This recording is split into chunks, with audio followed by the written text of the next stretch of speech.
Hi, and welcome back to our channel. If you are a new trader and looking for ways to enhance your Forex trading skills, then you've come to the right place. In this video, we'll be discussing how much money is needed to start trading Forex. We will cover topics such as considering your financial situation, how your trading goals will impact the amount of money needed, and also how different strategies require different amounts of capital.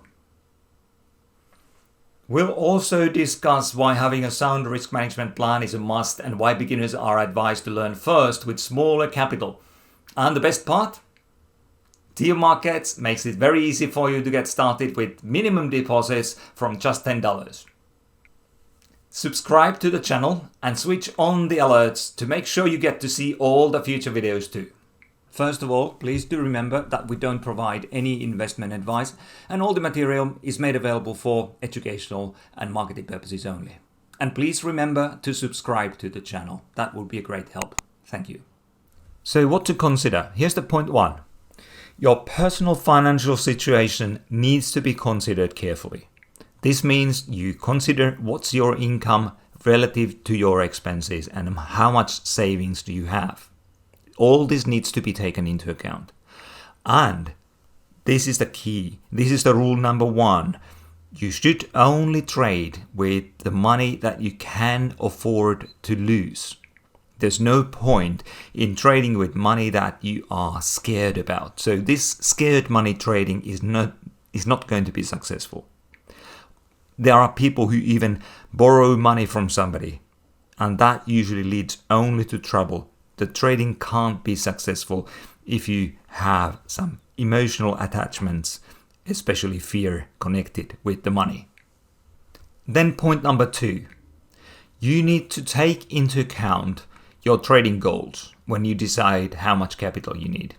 If you are looking to make a full-time income from your trading, pay all the bills, and then you most likely need more capital than somebody who is just trading part-time and to make some extra income. Point number three, different trading strategies require different levels of capital.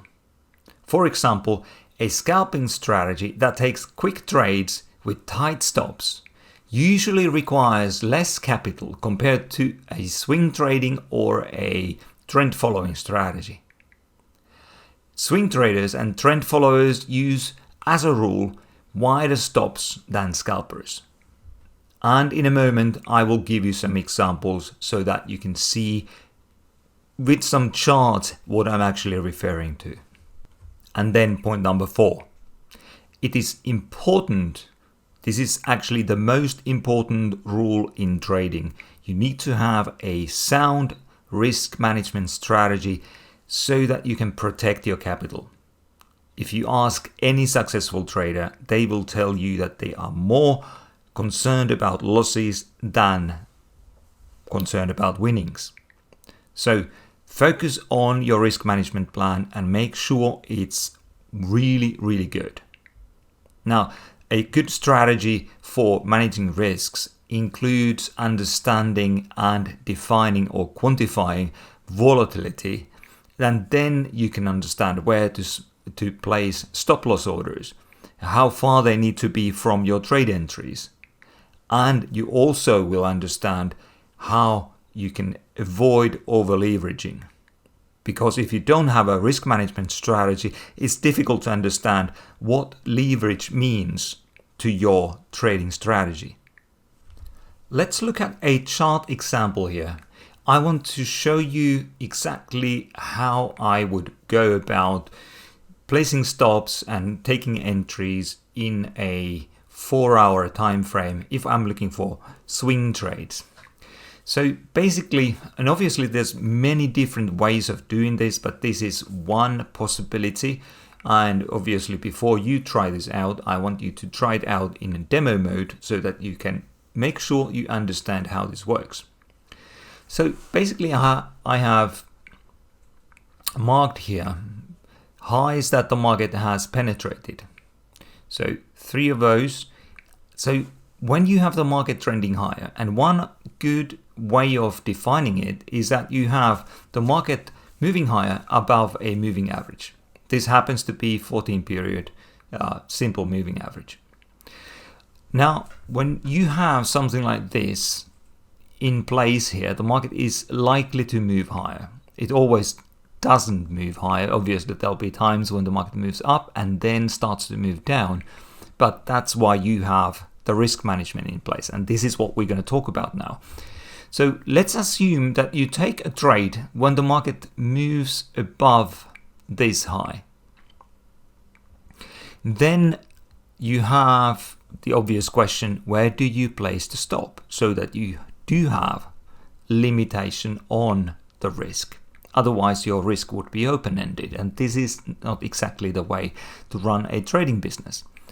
So I'm going to use this bracket tool here, where the upper end of the bracket tool signifies an entry level, and the lower end will symbolize the level where the stop should be placed. Obviously, you can again use some other parameters, but I'm just suggesting here for new traders one way of doing this so that you understand what this is about and how you place stops.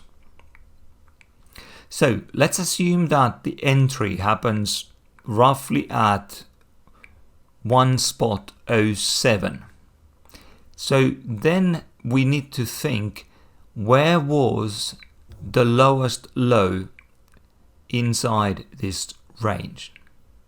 So basically the range, the way I defined the range here, is the area after the latest breakout. So here the market created a high and then moved above it, but then started to range. So this is the range really.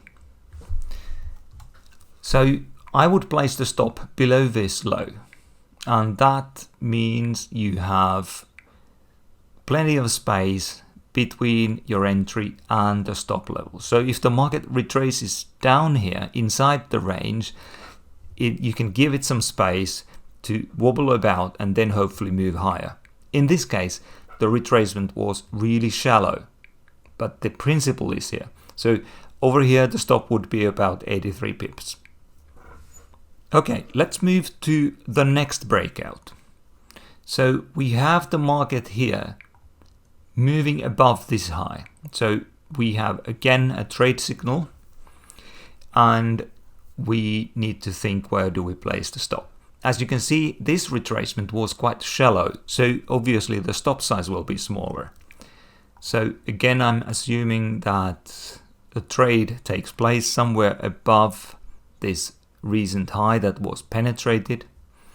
Let's say it takes place at 1.0740. And then we have the range width is about 39 pips. So let's say that we place the stop somewhere here. Now we were using a 4-hour chart, but the same principles apply whether you're using 1-hour chart, 15-minute chart, or 5-minute chart. So you can go back and study the price action in historical prices and see that the same principles actually do apply. So you just have to understand the trend and the volatility. I want to finish with the point number 5. Obviously, there's a huge difference between new traders and more experienced traders.